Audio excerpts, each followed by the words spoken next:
موسیٰ علیہ السلام سے کسی نے یہ سوال کیا کہ اس وقت روئے زمین پہ سب سے بڑا عالم کون ہے؟ حضور اکرم صلی اللہ علیہ وسلم اس واقعے کی تفصیل بیان فرما رہے ہیں ایک حدیث میں۔ اللہ کے نبی فرما رہے ہیں کہ موسیٰ علیہ السلام سے کسی نے سوال کیا کہ اس وقت سب سے بڑا عالم کون ہے روئے زمین پر؟ تو موسیٰ علیہ السلام نے ان کو جواب دیا، چونکہ ہر پیغمبر اپنے وقت میں دین کا سب سے بڑا عالم ہوتا ہے، اس لیے موسیٰ علیہ السلام نے جواب میں یہی فرمایا، یعنی علم کے حساب سے وہ کہنے لگے کہ اس وقت میں سب سے بڑا عالم ہوں، میرے سوا کون عالم ہے، یعنی روئے زمین پر۔ اللہ تعالیٰ کو یہ بات پسند نہیں آئی اور حضرت موسیٰ علیہ السلام کو یہ ہدایت دی گئی کہ اس سوال کا صحیح جواب یہ تھا کہ اللہ ہی بہتر جانتے ہیں کہ سب سے بڑا عالم کون ہے۔ نیز اللہ تعالیٰ نے چاہا کہ حضرت موسیٰ علیہ السلام کو علم کے کچھ ایسے گوشوں سے روشناس کرائیں جو ان کی واقفیت کے دائرے سے باہر تھے، چنانچہ تاکہ ان کے اوپر کچھ علم کی دروازے کھولے جائیں جو ان کی واقفیت کے دائرے سے بالکل باہر تھے۔ چنانچہ انہیں حکم دیا گیا، کس کو؟ حضرت موسیٰ علیہ السلام کو حکم دیا گیا کہ جاؤ خضر علیہ السلام کے پاس۔ ان کو یہ بتایا گیا کہ جہاں دو دریا ملتے ہیں وہاں تک سفر کریں۔ دو دریا ایڈریس دیا جا رہا ہے، خضر علیہ السلام ان کو کہاں ملیں گے، کیونکہ یہ تو خضر علیہ السلام کو جانتے ہی نہیں تھے۔ تو ان کو بتایا جا رہا ہے کہ دو دریا جہاں ملتے ہیں وہاں تک سفر کریں اور اپنے ساتھ ایک مچھلی بھی لے جائیں۔ ایک موقع ایسا آیا کہ وہ مچھلی گم ہو جائے گی، مچھلی بھی لے لیں، اور مچھلی اس لیے کہ سفر ہے، بھوک لگے گی تو کھا لیجئے گا۔ بس اسی جگہ انہیں خضر علیہ السلام مل جائیں گے۔ یہ موسیٰ علیہ السلام کو ایڈریس دیا گیا، یہاں جائیے۔ چنانچہ حضرت موسیٰ علیہ السلام اپنے نوجوان شاگرد جن کا نام حضرت یوشع علیہ السلام ہے ان کو ساتھ لے لیا، جو بعد میں خود پیغمبر بنے، جو موسیٰ علیہ السلام کے شاگرد بھی تھے اور پیغمبر بھی بنے۔ تو وہ جو ہے لے کر ان کو آگے چلے۔ اس سفر کا مقصد یہ تھا کہ ادب سکھانا تھا کہ اپنے آپ کو سب سے بڑا عالم کہنا کسی کو بھی زیب نہیں دیتا۔ علم تو ایک ناپید کردہ سمندر ہے اور کچھ نہیں کہا جا سکتا کون سا علم کس کے پاس زیادہ ہے۔ کسی کے پاس عالم ہونے کا علم زیادہ ہے، کسی کے پاس دنیاوی حکمتوں کا علم زیادہ ہے، اور دوسرا مقصد یہ بھی تھا کہ حضرت موسیٰ علیہ السلام کو خود آنکھوں سے اس بات کی ایک جھلک دیکھ لیں کہ اللہ تعالیٰ اپنی حکمت اور علم سے اس کائنات کا نظام کس طرح چلا رہے ہیں۔ اس کائنات میں بہت سارے ایسے واقعات ہوتے ہیں جو روزمرہ انسان کے سامنے آتے رہتے ہیں، جن کا مقصد اس کی سمجھ میں نہیں آتا، حالانکہ وہ واقعہ کوئی اللہ تعالیٰ کی کسی نہ کسی حکمت کے بغیر نہیں ہوتا۔ انسان کی نظر چونکہ محدود ہے، اسی لیے وہ اس حکمت کو بسا اوقات سمجھ نہیں پاتا، لیکن جس قادر مطلق کے ہاتھ میں پوری کائنات کی باغ دوڑ ہے وہی جانتا ہے کہ کس وقت کیا واقعہ پیش آنا چاہیے۔ اس لیے ہمیں اللہ کے ہر عمل پر خاموش رہنا چاہیے۔ خیر، خضر علیہ السلام چلے اور وہ چلے تو ان کو چنانچہ جب وہ اس کے سنگم پر پہنچے تو دونوں اپنی مچھلی کو بھول گئے۔ کون؟ یوشع علیہ السلام اور موسیٰ علیہ السلام، اور اس سمندر میں ایک سرنگ کی طرح کا راستہ بنا لیا۔ مچھلی نکلی، بھاگی، ان کی آنکھ لگ گئی، چٹان پر کچھ دیر کے لیے سو گئے موسیٰ علیہ السلام۔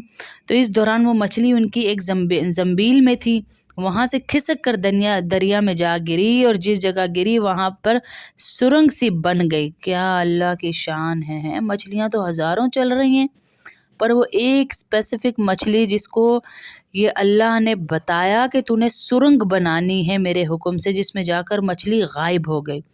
حضرت یوشع علیہ السلام نے اٹھایا نہیں کہ حضرت موسیٰ علیہ السلام سو رہے ہیں، نیند پوری کر لیں، اور جب اٹھیں گے تو میں ان کو بتا دوں گا۔ جب موسیٰ علیہ السلام اٹھے تو انہوں نے کہا، بھائی مجھے لا کر ناشتہ دو، کھانا دو، اس سفر نے تو ہمیں تھکا دیا۔ اب ناشتہ کیا تھا؟ وہ مچھلی تھی کہ لاؤ ہمیں دو، ہم تو تھک گئے اس سفر سے۔ تو یوشع علیہ السلام نے بتایا، یوشع نے، ان کے شاگرد نے بتایا کہ بھائی یہ جو مچھلی ہے وہ تو پیچھے نکل کے چلی گئی، ایک دریا کا جگہ آئی تھی، میں آپ کو بتانا بھول گیا، اور مجھے شیطان نہیں بھلایا یہ چیز۔ تو موسیٰ علیہ السلام نے کہا، یہی تو علامت مجھے بتائی گئی تھی، جس جگہ مچھلی گم ہوگی وہیں خضر علیہ السلام سے ملاقات ہوگی، اب پیچھے چلو۔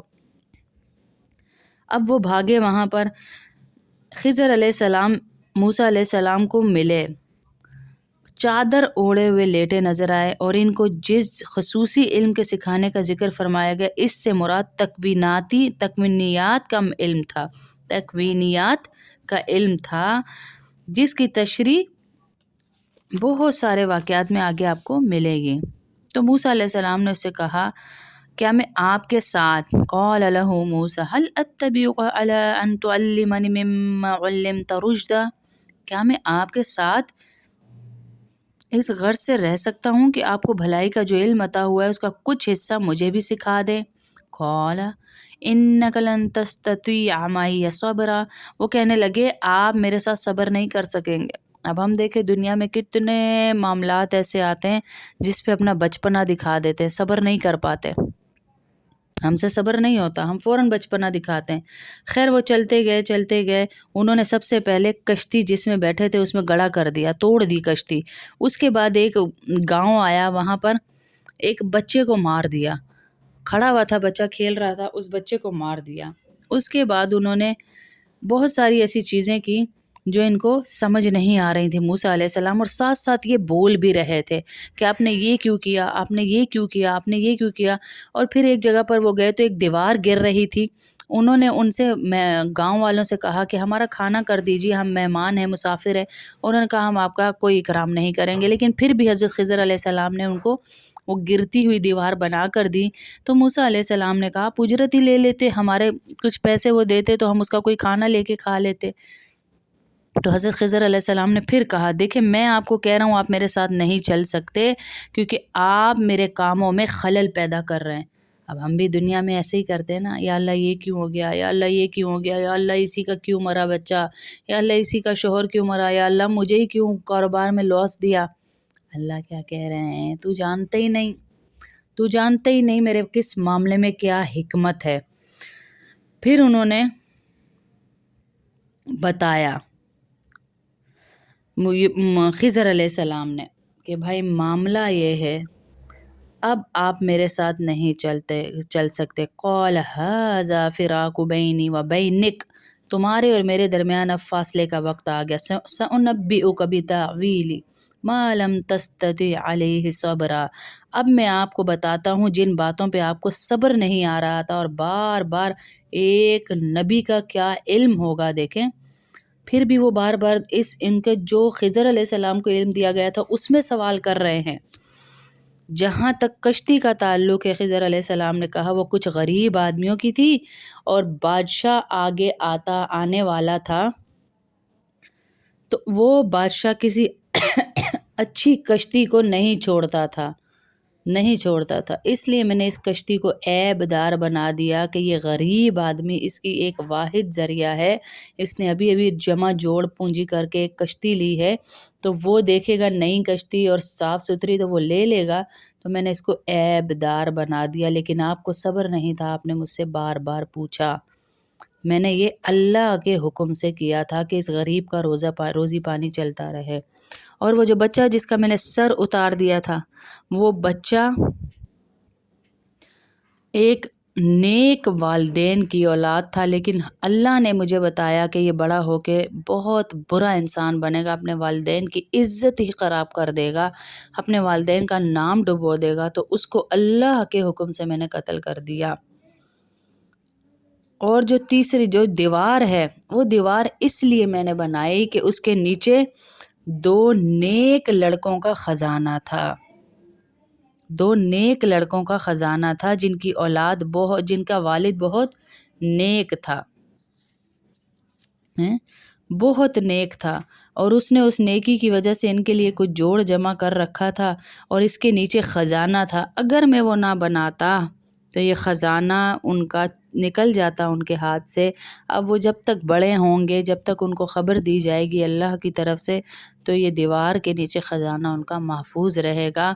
آپ کو لیکن صبر نہ ہوا، آپ نے پھر بھی پوچھا بار بار، تو اللہ کے کتنے ایسے کام جن کی حکمتیں میں اور آپ نہیں سمجھ سکتے۔